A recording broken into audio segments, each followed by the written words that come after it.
ہم یہاں ایک ایسی ہستی کو یاد کرنے کے لیے جمع ہوئے ہیں جس کے بارے میں سمجھ میں نہیں آتا کہ کہاں سے بات شروع کی جائے، کس ڈبے میں یا کس خانے میں رکھیں۔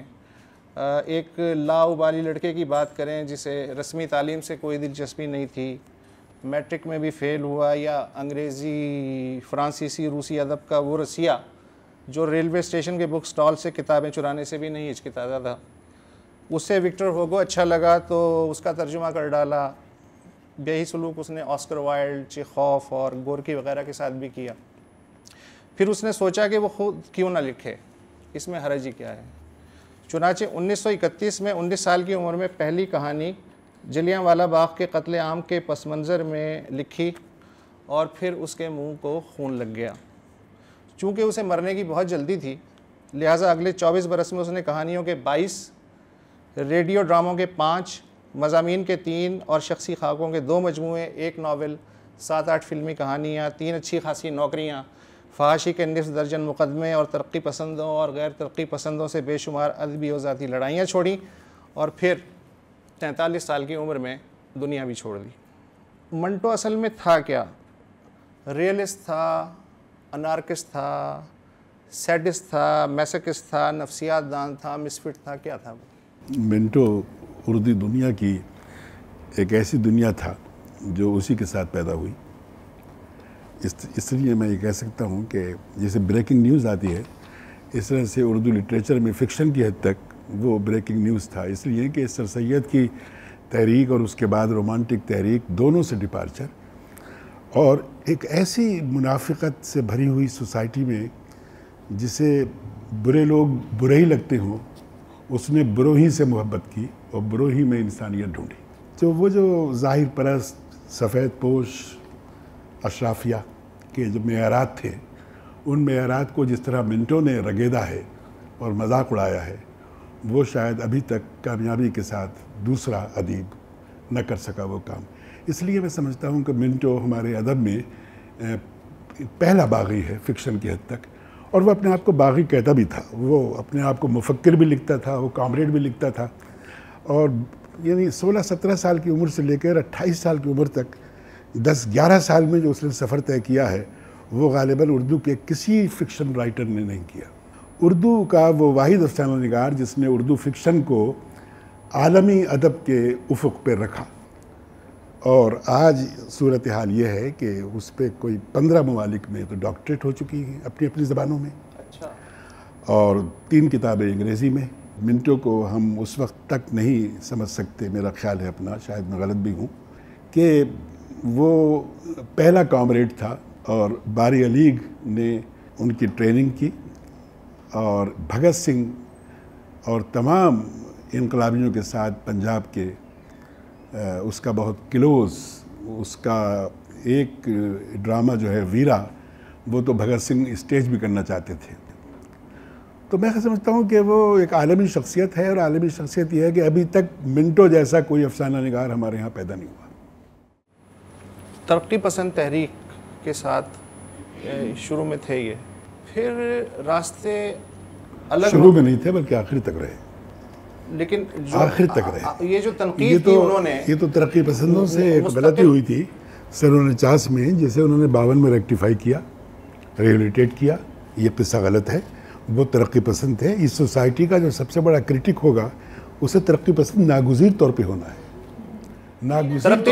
ترقی پسند ہونا ایک ٹھیک ہے، ایک نظریہ کی حد تک ٹھیک ہے، لیکن وہ جو باقاعدہ موومنٹ تھی اس میں جو ان کے خطوط نہیں، میرے خیال میں ترقی پسند بھی، دیکھیے میں ان کے جو خطوط تھے اس میں جو مختلف لوگوں کے اوپر انکل سام کے نام، جواہر لال نہرو کے نام، جی، جو ان کے خطوط ہیں، وہ تو آخری وقت تک ترقی پسند۔ منٹو نے شراب پینی شروع کی تھی امرتسر کے زمانے سے۔ اچھا، وہ پیسے بھی کم ہوں گے اور کبھی کبھی ملتی ہوگی دوستوں کی یہاں، وہ دور گزر گیا۔ اس کے بعد وہ بامبے جب پہنچے تو وہ دور ان کی زندگی کا بہت برا دور تھا، اور اس زمانے میں وہ کمپلسو ڈرنکر بن چکے تھے۔ ٹھیک ہے نا میں، کمپلسو ڈرنکر اس حد تک تھے کہ وہ چیز ان کو پاکستان لے آئی یہاں پہ، جب وہ دھتکارے جانے لگے وہاں پہ فلم انڈسٹری والے انہیں نہیں لے رہے تھے.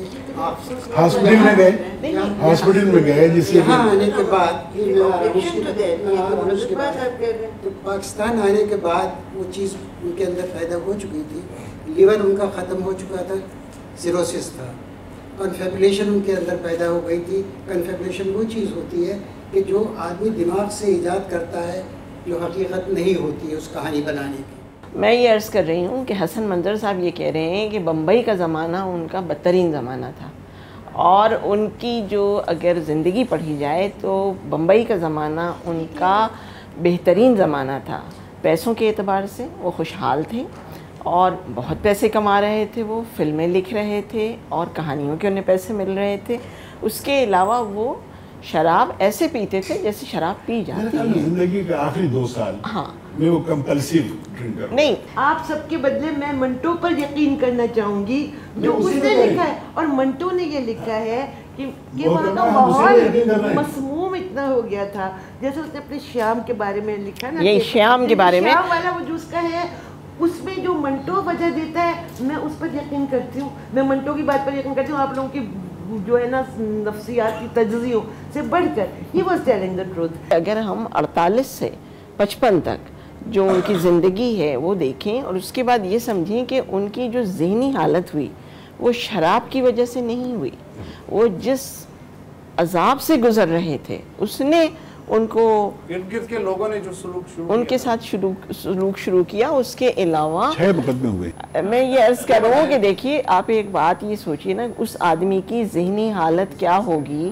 وہ یہاں آ جاتے ہیں اور یہاں آنے کے بعد یہاں کی صورتحال دیکھنے کے بعد ان کی یہ کیفیت ہوتی ہے کہ وہ باقاعدہ 3 مرتبہ 3 خط موجود ہیں ان کے اس میں چغتائی کے نام کہ مجھے کسی طرح بلوا لو واپس, یہاں میرا دم گھٹتا ہے. اس قدر تنگ آ چکا ہے.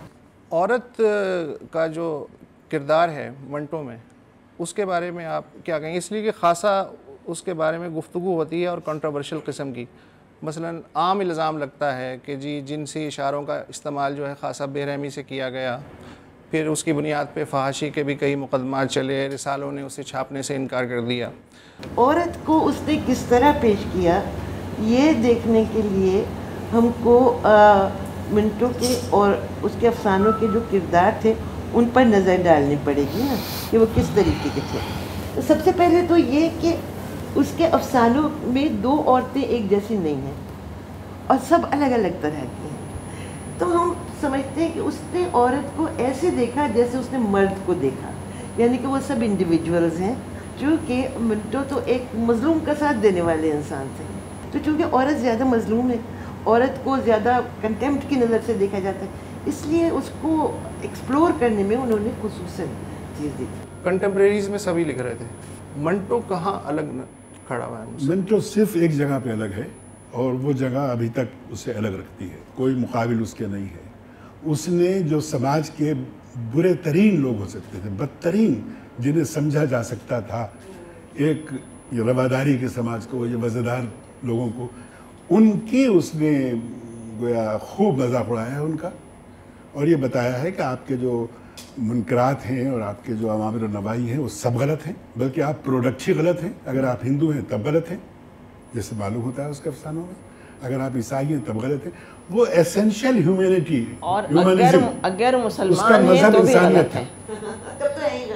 نہ وہ مسلمان تھا, نہ وہ عیسائی تھا, نہ وہ ہندو تھا, نہ وہ سکھ تھا.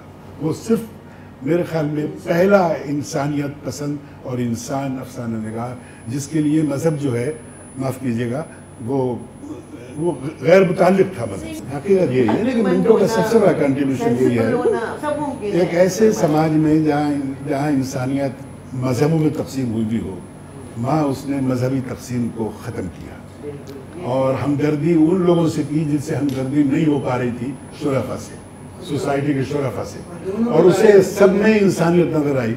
اس کے ہاں خوبی ڈھونڈنے کا مرض تھا, اسے آپ مرض کہہ لیجئے, کہ وہ کسی انسان کو اس طرح خراب نہیں سمجھ سکتا تھا جس طرح سے کہ اشرافیہ یا کلرجی سمجھنا چاہتی تھی. وہ سب کو ہوٹ کر رہا تھا. He was a great hooter and a great clever.